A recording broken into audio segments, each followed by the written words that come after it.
তো hello guys, তো আমার হাতে দেখতে পাচ্ছেন বেশ কয়েকটা কালারিং মাছ। তো এগুলো কি মাছ? তো এগুলো সবকটা হলো মলি, চকলেট মলি আর হোয়াইট মলি।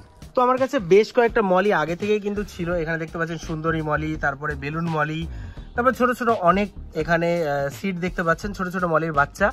আর এই পাশের গুলোতে রয়েছে গাপ্পি। তো অনেকদিন ধরে মাছের ভিডিও আসছিল না, তো আমার কাছে মলি শেষ হয়ে গেছিল। তো অনেক ভাইরা আসছিল, এরকম ভাইরা। তো ভাইরা এসে বলছিল যে মাছ কই, মাছ তাড়াতাড়ি দাও, রিস্টক করো।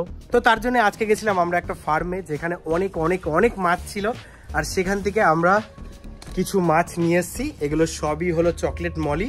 দেখতে পাচ্ছেন এখানে প্রায় 200-150 পিস রয়েছে। তো এগুলোকে এখন আমরা আমাদের যে চার আছে তার ভিতরে ছেড়ে দেবো। তো এবার এটাকে আমাদের 15 মিনিট মতন এখানে রাখতে হবে, যাতে এই জলের টেম্পারেচারের সাথে এই জলের টেম্পারেচারটা ম্যাচ হয়ে যায়। ডাইরেক্ট যদি ছেড়ে দেন মাছ মরে যাওয়ার চান্স আছে। এই জিনিসটা কখনই করবেন না, ভুল করবেন না, কারণ এর জলটা গরম আর এর জলটা ঠান্ডা। তো আগে 15 মিনিট আমরা এরকমভাবে রাখবো, তারপরে আমরা মাছগুলোকে এর ভিতরে ছেড়ে দেবো, ঠিক আছে? আর যদি এই দুটো চারে দেখেন তাহলে আমি একটু ফাঁকা করে দেখাচ্ছি। তো এর ভিতরে আমাদের রয়েছে সব গাপ্পি, ছোট ছোট গাপ্পি। তো গাপ্পি আশা করি দেখতে পাচ্ছে না, খুবই কম গাপ্পি রয়েছে। সানডে আবার গাপ্পি রিস্টক আমাদের হয়ে যাবে। আর এর ভিতরে রয়েছে ডাম্বই আর মস্কো গাপ্পি। তো এগুলোও আপনারা বেশি দেখতে পাচ্ছেন না, কারণ অল্পই রয়েছে। তো এই সানডে আবার আমি যাব মার্কেটে, তখন গিয়ে আরও কটা গাপ্পি নিয়ে আসবো। তখন হয়তো আরও গাপ্পি আপনারা এখানে দেখতে পাবেন। তো সেই দিনকে ভিডিওটাও আসবে, যেদিনকে আমি গাপ্পি মাছগুলো আনতে যাব। তো সেদিনকেও একটা ব্লগ বানাবো ছোটোখাটো থেকে, ওকে?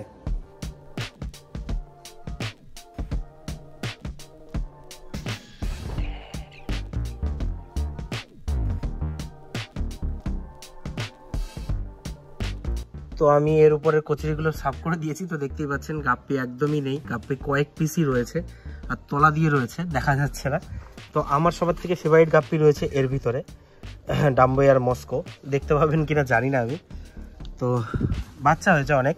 তো এটাও আমি কালকে পরিষ্কার করবো, ঠিক আছে? পরিষ্কার করার পরে নেক্সট ব্লগে আপনাদের দেখিয়ে দেবো। তো গাইস, প্রায় 15 মিনিট মতন হয়ে গেছে। আমরা এখন মাছগুলোকে ছেড়ে দেবো। তো এখন দেখতে পারবেন কত মাছের ভিতরে, একটু পরে দেখবেন পুরো এই চারটা ভরে যাবে।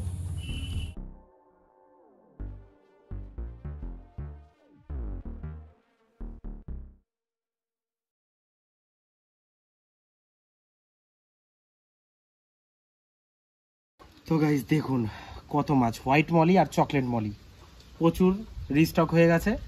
কেউ যদি কিনতে চাও তো অবশ্যই আসতে পারো, কাল পরশু আসলেই পেয়ে যাবে, কারণ ভিডিওটা আমি একটু পরেই রিলিজ করে দেবো। তো সানডের আগে যারা আসবে তারা অনেক মাছ পেয়ে যাবে কিন্তু, হ্যাঁ। তো দেখতেই পাচ্ছেন পুরো মাছ ঘিজি করছে এর ভিতরে। দেখুন গাইস কত মলি, অনেক মলি, অনেক। তো শর্ট অ্যান্ড সিম্পল ভিডিও ছিল, কয়েকটা মাছ এনেছিলাম তাই আপনাদের দেখিয়ে দিলাম। আর সানডে মানে এই সামনের সানডের পরে কিন্তু গাপ্পি অ্যাভেলেবেল হয়ে যাবে। যারা গাপ্পি কিনতে চান অবশ্যই আসতে পারেন। তো ভিডিওটা এই পর্যন্ত থাকুক, আশা করি ভালো লেগেছে। ভালো লাগলে অবশ্যই চ্যানেলকে সাবস্ক্রাইব করবেন, ভিডিওটাকে একটা লাইক করবেন, আর যত পারবেন ভিডিওটাকে শেয়ার করে দেবেন। তো গাইস দেখা হবে নেক্সট ব্লগে, বাই বাই।